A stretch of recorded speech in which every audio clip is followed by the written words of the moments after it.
Daddy eats lots. Daddy eats lots. Daddy eats lots. Munch, munch, munch.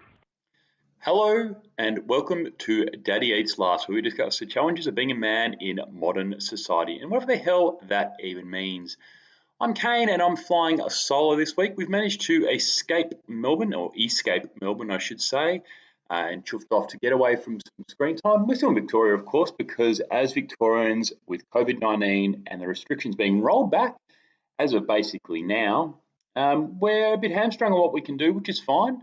Little fella is now officially on kinder holidays, which means we've worked it out to be 22 days until he goes back to kinder. So I'm sure it will go slow, parts of it will go fast, but we've managed to get away from our usual house for a little bit just to, I say wind down, just to take a break from what's been a pretty intense 6-month period.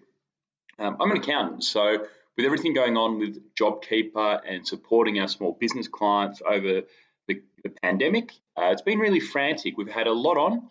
And last week when we spoke to Creesh about things which triggered his episodes around stress and work-life balance, it was a really good time to take a little bit of time in the lead up to the end of 30 June, which is traditionally when accountants get busy again, to, just wind down and do a little bit less and spend some time together. Well, I'll probably be sick of that by midweek, but it is what it is.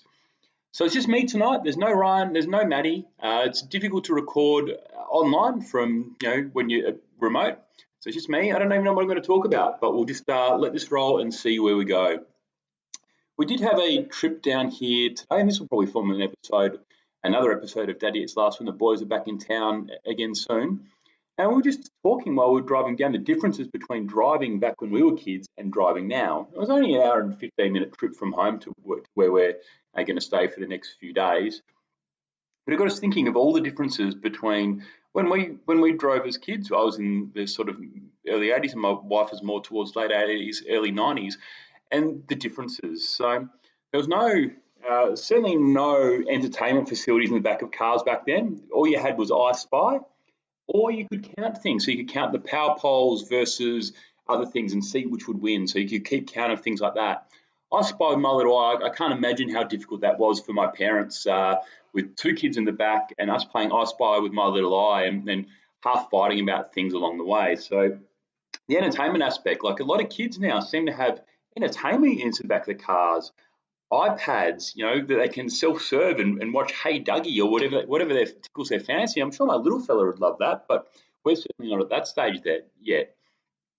Air conditioning. Back when I was a kid, the air conditioner was literally, the wind-down window. So you'd wind down the window if it was cold. If it was hot and you needed some cool air. If it was cold, I think there was a heater which would pump out a little bit of air directly in front of where the passenger and the driver would sit, but that was it. Now everything's climate controlled, which is great for my better half because she does like her temperature somewhere between 20 and 22 degrees. Either side is either too cold or too warm. So having climate control has been great with regards to being able to keep, the temperature level inside a car very similar throughout the travel experience. Even just being able to have a non-bench seat. I remember the first car that my parents had a bench seat in the back, and back then car seats were just like a big foam thing, which was kind of almost sticky taped onto a bench seat. Where now, you see your kids have like fantastic car seats, very safe car seats compared to what we had in the day. Although everyone's driving an SUV now, which are inherently safer than the old Kingswood that my parents used to get around in. Given my dad was a tradie, and the tools would just come out when we went on holiday. And again, we get here and the little fella wants to watch some TV and we can download things onto tablets and we could potentially stream some things onto a TV if we had an internet facility where we are at the moment, which luckily we do not.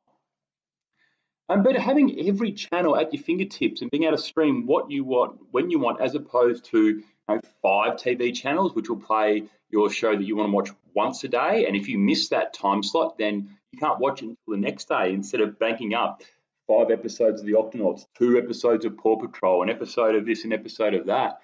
And just life is harder now. There's that much stuff going on in the world and that many people saying so many different things where everything gets lost in noise. Everyone's got a platform now, everyone's got a microphone, everyone can say whatever they think at any time. So there's a lot more information in the world, including the ability to stream what you want when you want.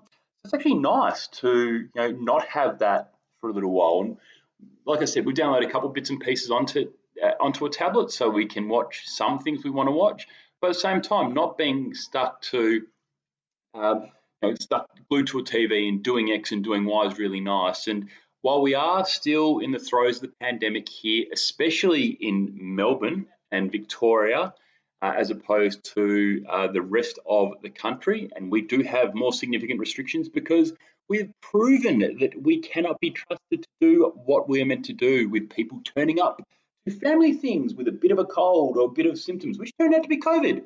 People with a few symptoms turning up to work. So this is what the future looks like for the foreseeable future. And I, for one, I think it's not too bad. Life's a little bit slower. You can't nearly do as much stuff. No one's running around busy being busy. Being busy is not a badge of honor. Being busy is not something to be proud of. Being busy, if you don't manage it well, can make you sick. It can make you stress out. It can make you have anxiety attacks like Creesh was speaking about last week. So this, again, no one expected a pandemic. No one foresaw the economic downturn. Nobody foresaw us all having to work from home or being home for prolonged periods of time.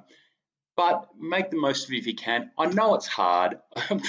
We're trying to, basically raise a crazy 4.5-year-old boy who's in the peak of, wanting to know everything about everything and being up and running for 12 hours a day.